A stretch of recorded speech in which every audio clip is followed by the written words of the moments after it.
ये आपने बीच में अभी लेजिक का बात की, मैं उस पर भी आऊँगा। एक ब्लू कट लाइट के बारे में बात की जाती है। आजकल चश्मे जो आ रहे हैं उनमें ये कहा जाता है कि ब्लू कट है। या ये ब्लू कट क्या होता है सर?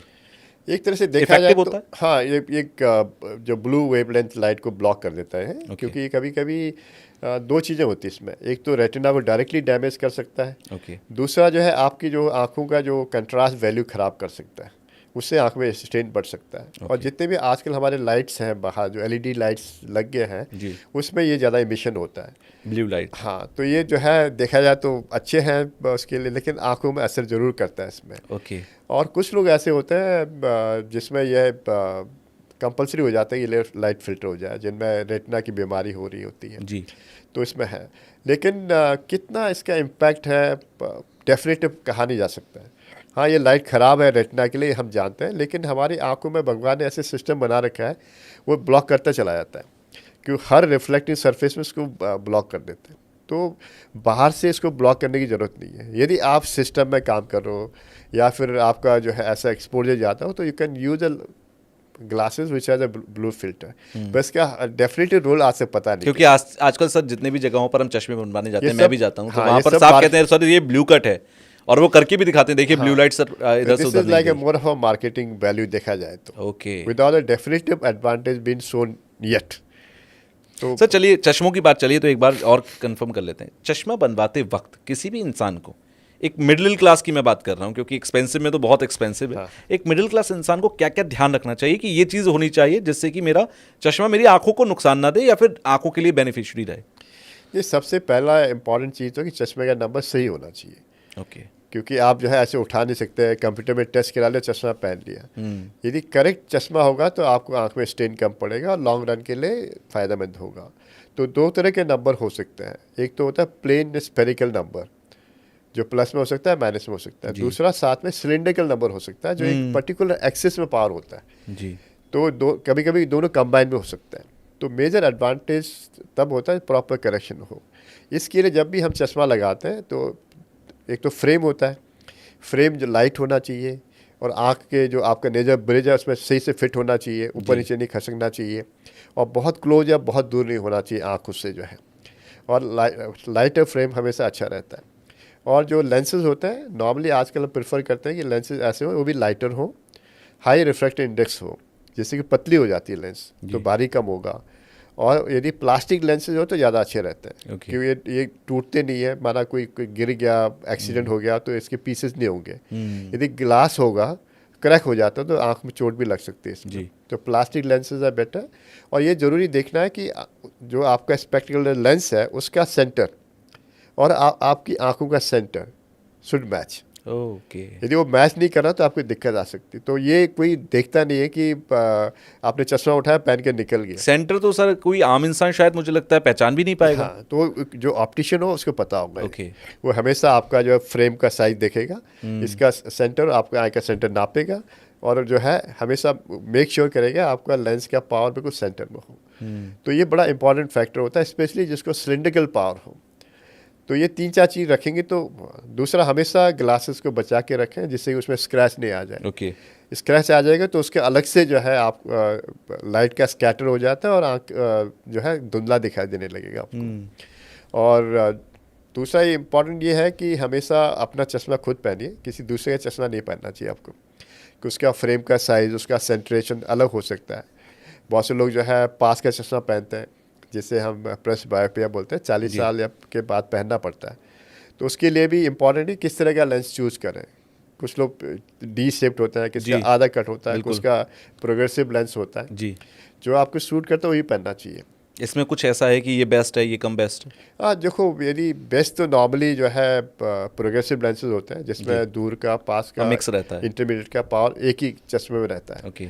आपको चेंज करना नहीं पड़ता है, और दिखता भी नहीं है कि इसने जो है पास का चश्मा लगा रखा है। तो कॉस्मेटिकली भी बेटर रहती हो।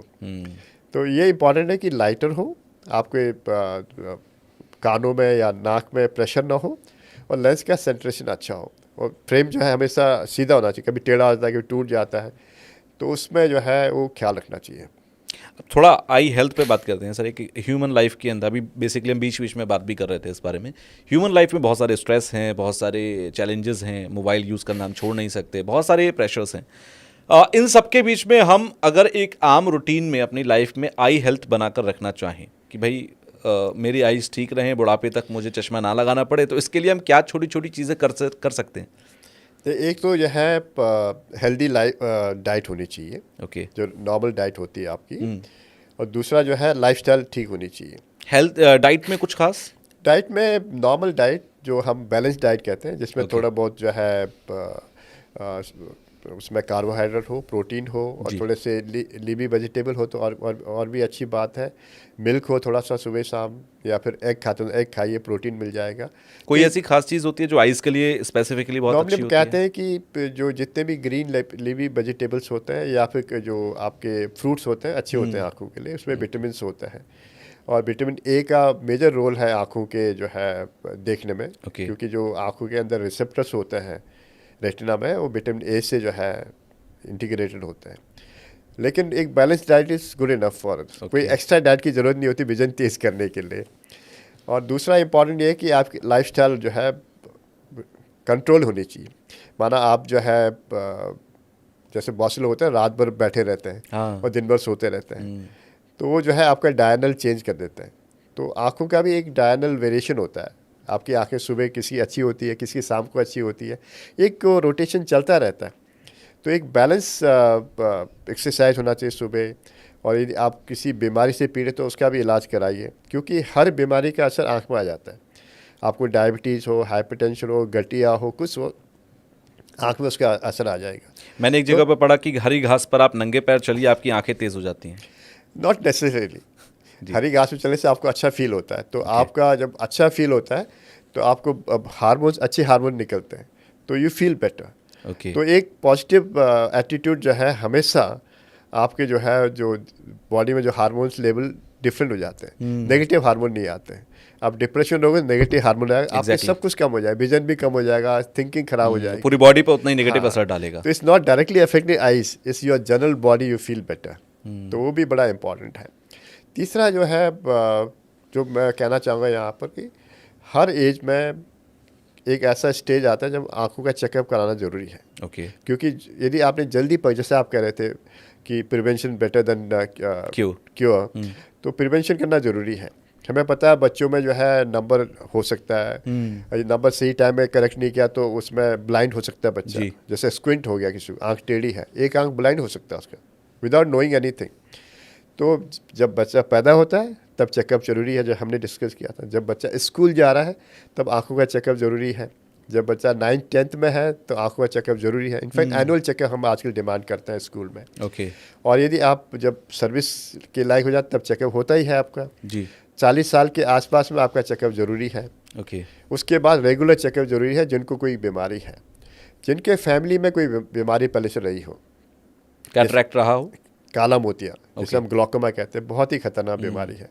कैटरेक्ट रहा हो, या फिर चश्मे की ज़रूरत पड़ी हो उनको, जो है बहुत मोटे मोटे चश्मे पहनते हो, या फिर उनमें फैमिली में डायबिटीज़ हो, उन सबको आँख का चेकअप रेगुलर ज़रूरी है।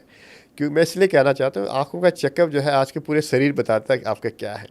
इनफैक्ट आजकल ऐसे AI बेस्ड डायग्नोस्टिक बन रहे हैं जो आँखों को देख के बता देंगे आपको 10 साल बाद क्या बीमारी होने वाली है।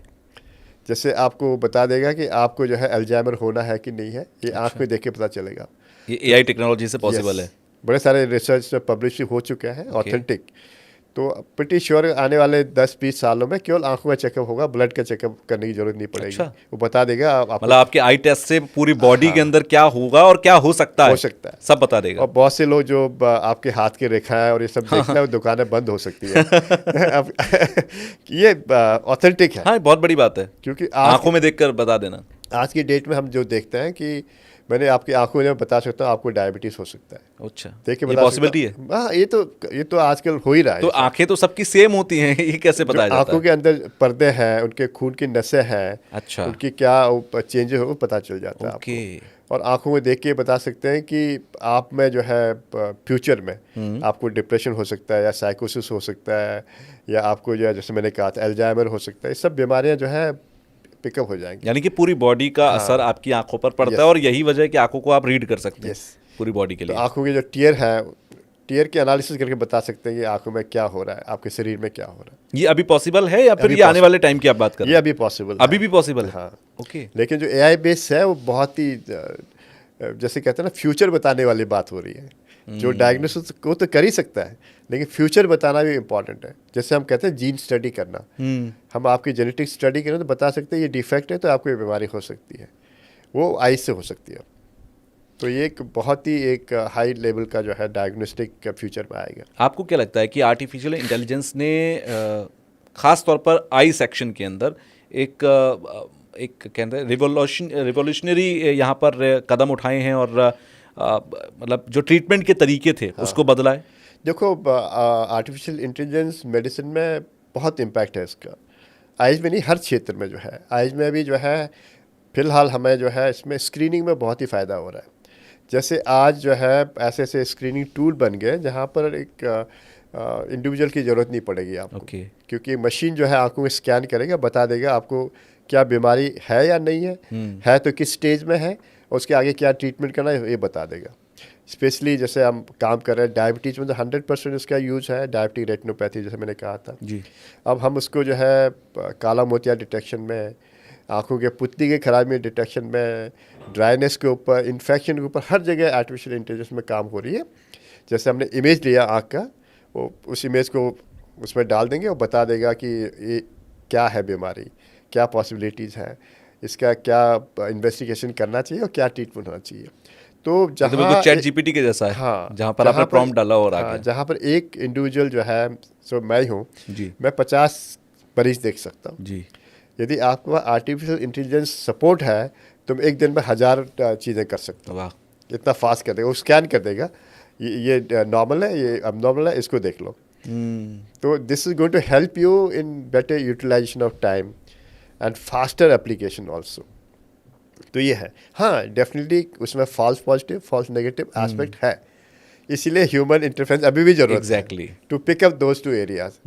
तो ये पब्लिक को समझना जरूरी है कि इट्स नॉट 100%। आप घर बैठ के आपका हेल्पिंग टूल बन सकता है। यस, आप घर में बैठ खुद भी कर सकते हो। आज के डेट में आपको बीपी जो है अप्रेस की जरूरत नहीं पड़ती आजकल, because you put a watch, वो बता देता है आपका बीपी क्या है, शुगर क्या है। लेकिन उसमें भी फॉल्स पॉजिटिव नेगेटिव हो सकता है। अगर आपको इंडिकेशंस मिल रहे हैं तो आप डॉक्टर के पास जाइए। यस, तो वो बहुत इंपॉर्टेंट समझना है कि एक फर्स्ट एड की तरह है ये सब, कि आप घर में फर्स्ट एड लीजिए और तुरंत जाइए डॉक्टर के पास। लेकिन ये है कि in a wider way it is helpful.